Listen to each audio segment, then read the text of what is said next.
4.5, estamos en www.vortexmdq.com.ar, por supuesto estamos a través de nuestro canal de YouTube y también a través de Twitch en Vortex-MDQ. Como les contaba, estamos con muchísima información. El vivo implica mucho movimiento. Este mes también implica mucho movimiento y la política también implica infinidad de movimiento. Anunciábamos hoy en las redes, también en X, que teníamos la presencia, en este caso la voz del diputado nacional y también ex candidato a vicepresidente de la Nación Argentina en conjunto con Sergio Massa, en este caso por Unión por la Patria. Estamos hablando del diputado nacional Agustín Rossi, que gentilmente nos atiende para tener una charla de 5-10 minutos, pero seguramente muy potente. Agustín, ¿cómo estás? Por acá te saluda Martín Vera desde Vorterix Mar del Plata.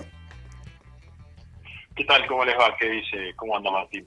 Muy bien, Agustín. Bueno, gracias por el comunicarse, básicamente poder estar en comunicación. Tengo muchísimas cosas para preguntarte, pero un poco la nota cuando lo estuvimos gestionando tiene que ver con cosas que hoy no están, parece tan en agenda, pero vos como obviamente ciudadano, y en este caso con la responsabilidad institucional de diputado, estás obviamente ocupándote. Una de las cosas tiene que ver con el gemelo digital. Han presentado un habeas corpus. Contanos vos, ¿de qué se trata el gemelo digital?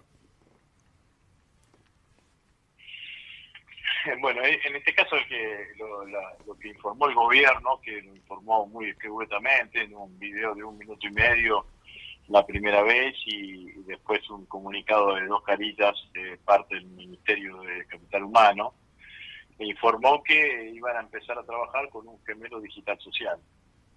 ¿Por qué le agrego social? Porque teóricamente es un gemelo que va a reproducir las políticas sociales, ¿no? ¿Y qué es el gemelo? El gemelo es como si fuese un simulador, ¿no?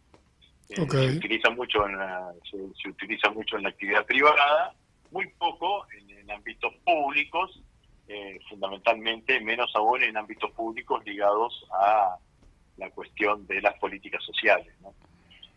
¿Por qué decimos esto? Que es muy poco en los ámbitos públicos, porque la experiencia que se hizo en Holanda terminó muy mal, en los Países Bajos, a tal punto que la Corte Suprema de Justicia lo declaró ilegal, y que eso provocó la renuncia de todo el gabinete del gobierno en el año 2021.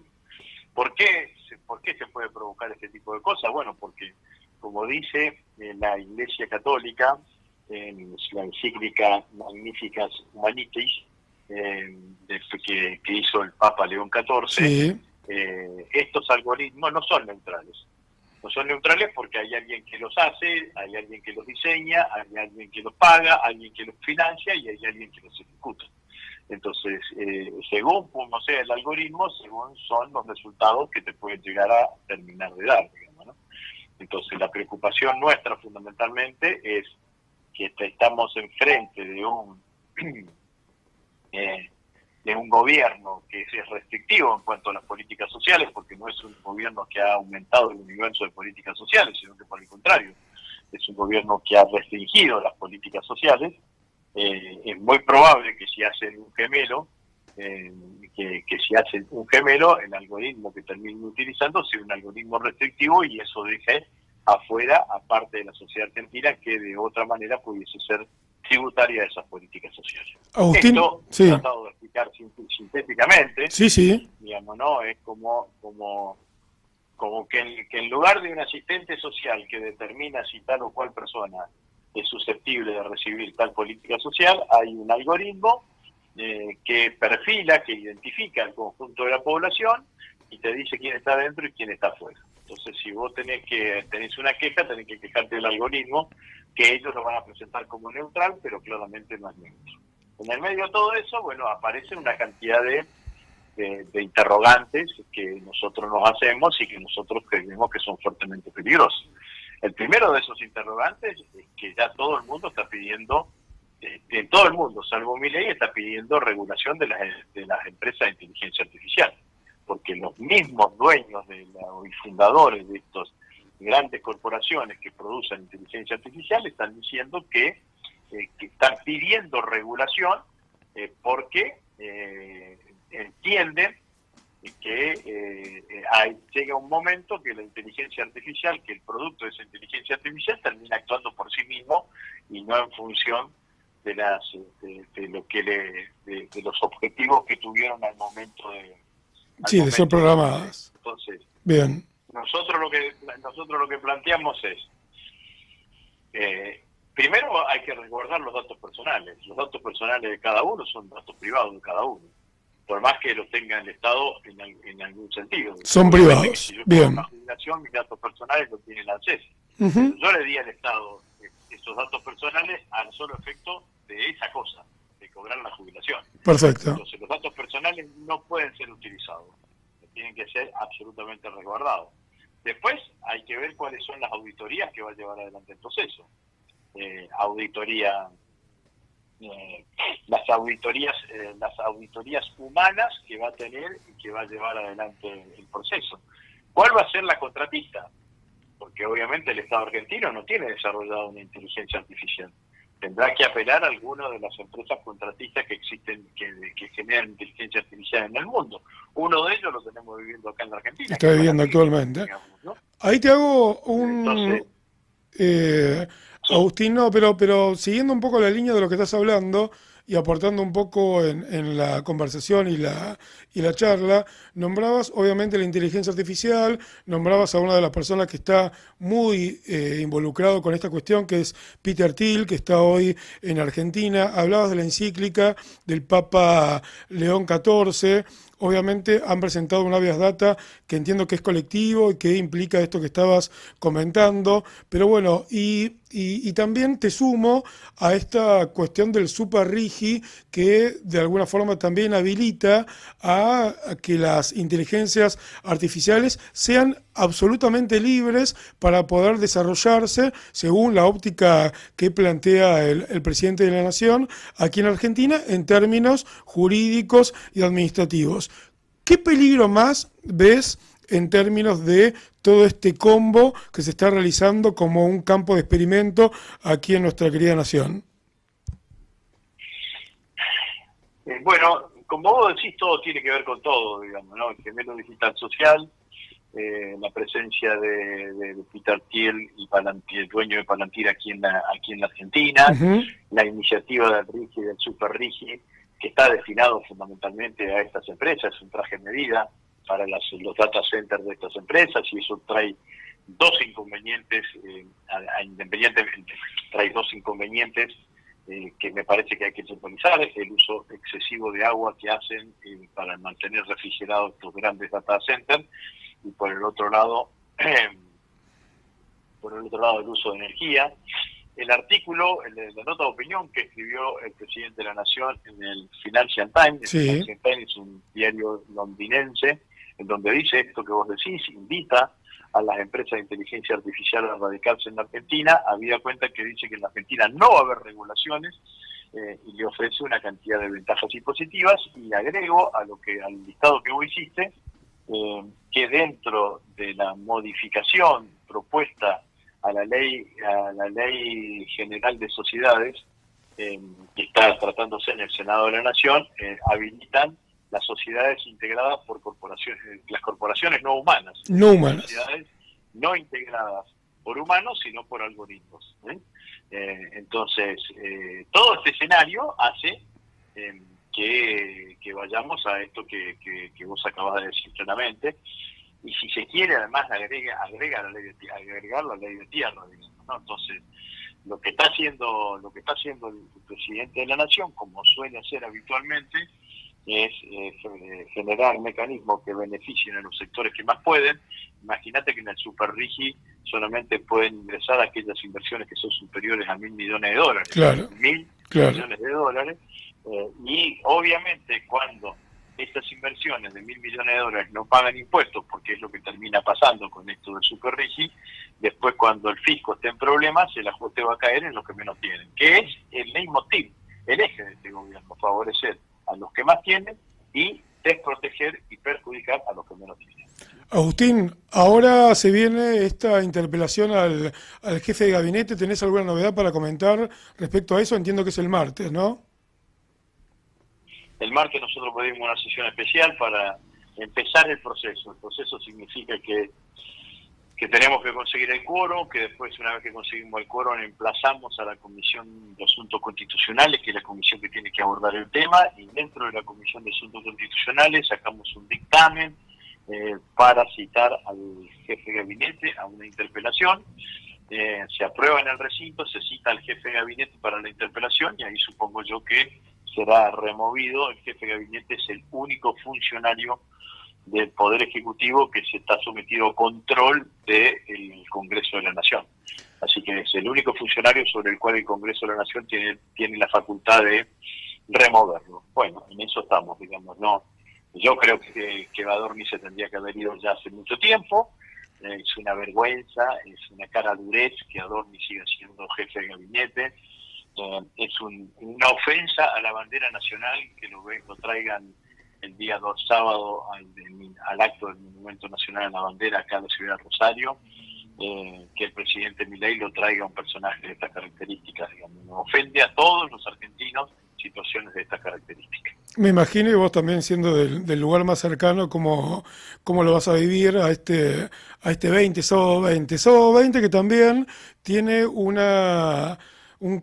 matiz especial con este banderazo que está convocando la Cámpora, distintas organizaciones, en San José 1111, bueno, en Parque Lezama en realidad, ¿no? Con la consigna Cristina Libre. Me gustaría alguna opinión sobre eso también. Bueno, a mí me parece que está bien, ¿no? Yo estuve, que hay 2 fechas acá, el Sí, día que finalmente Cristina, a partir del cual estuvo presa, y el día que se conoció la condena. sí, sí. Yo estuve el miércoles pasado, estuve en frente de la casa de Cristina, ahí en San José 1111. Este es un banderazo, como vos decís, convocado por los compañeros de la Cámpora y otras organizaciones. Me parece que Cristina tiene que estar libre, porque Cristina es inocente por sobre todas las cosas.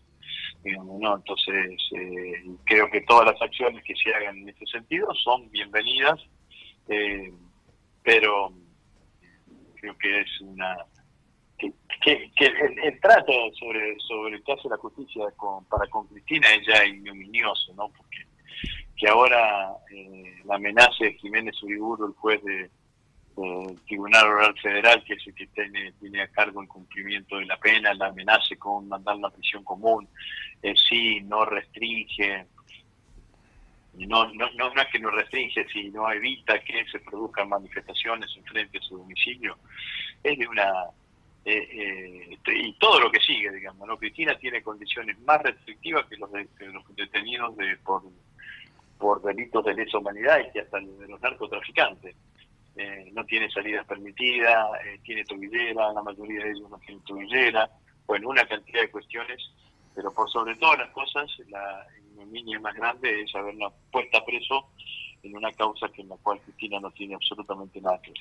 Queda mucho ahí para preguntar, Agustín, te agradecemos por supuesto el tiempo, nos gustaría tener otra charla ahí por Zoom, o vos cuando vengas a Mar del Plata, por supuesto venir aquí al piso, al estudio, compartir, charlar, reflexionar también, pero te hago una última y que tiene que ver con esto, volviendo un poco a lo que es el caso Adorni, a las prácticas del gobierno, a esta cuestión de esta desregulación, te diría como excesiva o al menos no controlada, a alguna falta de respeto también que se dan en ámbitos que tienen que ver con lo institucional.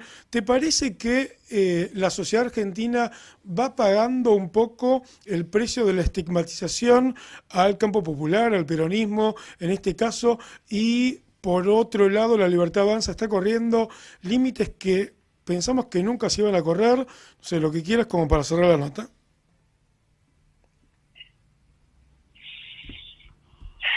Bueno, la estigmatización al peronismo es una práctica constante de la derecha, ¿no? Si uno analiza históricamente, los peronistas en 1945, del 45 al 55 éramos brutos, digamos, ¿no? Acordate que aquella consigna alpargatas sí, libros no, que la pintaron ellos, Sí, sí. obviamente, ¿no? Pero fundamentalmente el estigma del peronismo era que éramos brutos, ¿no? Esta era el estigma de esa época, ¿no? En estas últimas décadas, el estigma de los peronistas es: los peronistas son chorros, los peronistas son ladrones, y eso es lo que no, eso es lo que, con lo cual te estigmatizan. Hay que saber qué es eso, que es una estigmatización generada por la derecha, que obviamente ha tenido caldo de cultivo. Yo creo que en este caso de la última instancia, y esto va como autocrítica, nosotros dejamos que avance demasiado. Nosotros tendríamos que haber, en las primeras descalificaciones sobre este tipo de cuestiones, nosotros tendríamos que haber salido fuertemente a plantear, en el caso de Cristina, a plantear que Cristina era inocente. Siempre la respuesta nuestra fue una respuesta política, diciendo, bueno, hay una campaña de persecución, pero también tendríamos que haber planteado con fuerza otro tipo de defensa ante la objeción o la condena de corruptos. Es algo, miren, hay un librito de Arturo Frondizi, que Frondizi lo escribe en el año 62, cuando después que es derrocado, está en la isla Martín García, y es una defensa de su gobierno. Y hay un artículo que se llama la corrupción, tiene uno de los capítulos, y ahí muestra cómo las denuncias de corrupción se utilizan para a los gobiernos democráticos o los gobiernos que tengan alguna idea distinta de desarrollo del país, que el liberalismo utiliza para estigmatizarlo. Bueno, y empieza desde la historia del dique San Roque, con Juárez Selman, con Vialé Maceta, aparte Casa Fus, aparece una cantidad de personajes, lo recomiendo. Dale. Debe estar en Mercado Libre o en algún lado, pero está interesante. Bueno, dicho esto, sí. Bueno, me parece que nosotros, independientemente de todo eso, la sociedad sabe que la alternativa a este gobierno liberal libertario es lo que construye el peronismo como alternativa política barra electoral. Bueno, a mi criterio el peronismo tiene que construir un gran frente donde estén todos aquellos que quieran participar de la refundación de la Argentina, que es lo que vamos a tener que hacer después de que se vaya Milei del gobierno, porque Milei va a dejar una Argentina fundida y vendida, lo digo claramente, endeudada, fundida y vendida, para la Argentina que nos va a dejar,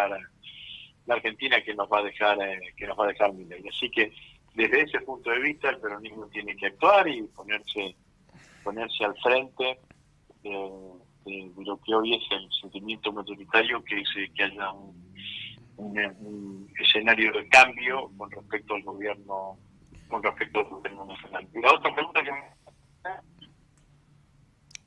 ¿Cómo? La otra pregunta, me hiciste eran dos preguntas, una del peronismo y otra... Sí, no, y esta cuestión de haber pasado todos los límites. ¿Hasta dónde van a avanzar? Exacto. ¿Hasta dónde van a avanzar los libertarios? Eso, exacto. Es una pregunta muy atinada, digamos, ¿no? Porque ellos funcionan en una sintonía distinta a lo que se ha visto en la política argentina hasta ahora. Entonces, cuando uno le dice, por ejemplo, que la extranjerización que la ley de tierras, que extranjeriza la tierra y que permite que manos extranjeras compren tierras en las zonas limítrofes, para ello no es problema, porque la noción de patria, la noción de nación es una noción que no tiene peso en la ideología libertaria. Lo único que tiene peso en la ideología libertaria son lo que decíamos recién, son los monopolios económicos, y fundamentalmente aquellos monopolios económicos que para funcionar exigen bajos niveles de regulaciones y bajos niveles impositivos. El sueño libertario, hay que recordar, es un país sin Estado, digamos, ¿no? Es un país en donde el ordenamiento de la sociedad se dé a partir de la potencia que tengan los grandes monopolios, las grandes concentraciones económicas. Así que una cosa a ellos no les interesa, con tal de que tengan dólares para seguir financiando esta fiesta de lo que significa un dólar artificialmente bajo, van a seguir haciéndolo y al mismo tiempo tener dólares para pagar los servicios de la deuda. Así que pueden ir por esto y por mucho más. Tienen bajo un compromiso democrático, no creen no creen en la justicia social, no creen en una sociedad igualitaria, no creen en una movilidad social ascendente, no creen en el Estado, no creen en las universidades públicas, no creen en nada de lo que nosotros creemos. Entonces, pueden ir hacia donde quieran ir con todo lo que llevan adelante. Bueno, esperemos que los mecanismos institucionales, donde obviamente sos parte de uno de los engranajes, como es la Cámara de Diputados de la Nación, puedan hacer un poco de contrapeso ante lo que en muchos casos son avasallamientos, no con un partido político, ni siquiera con cuestiones que tienen que ver con distintas miradas, sino con la Constitución Nacional. Así que me parece que esto de poder frenar, pedir habeas data, pedir información y estar atentos y trabajar en torno a nada, al concepto básico de nación y de Constitución argentina es importante. Agustín Rossi, muchas gracias por la comunicación y estamos en contacto. Esperemos semana que viene o la próxima ya estar con un poco más de tiempo para poder charlar. Bueno, muchas gracias a ustedes, que sigan muy bien. Un abrazo grande. Saludos para todo Mar del Plata. Muchísimas gracias. Bueno, estábamos con Agustín Rossi, actual diputado nacional, ex candidato a vicepresidente de la Nación. Estuvo ahí de ser parte de ese binomio de, bueno, por supuesto, de presidente y vicepresidente. Ya cerramos ahí la comunicación y estamos en un ratito ya para hacer un poquito de tanda y en un rato Gonzalo Vergés ya debe estar por ahí pidiendo que le abramos, vamos, venimos.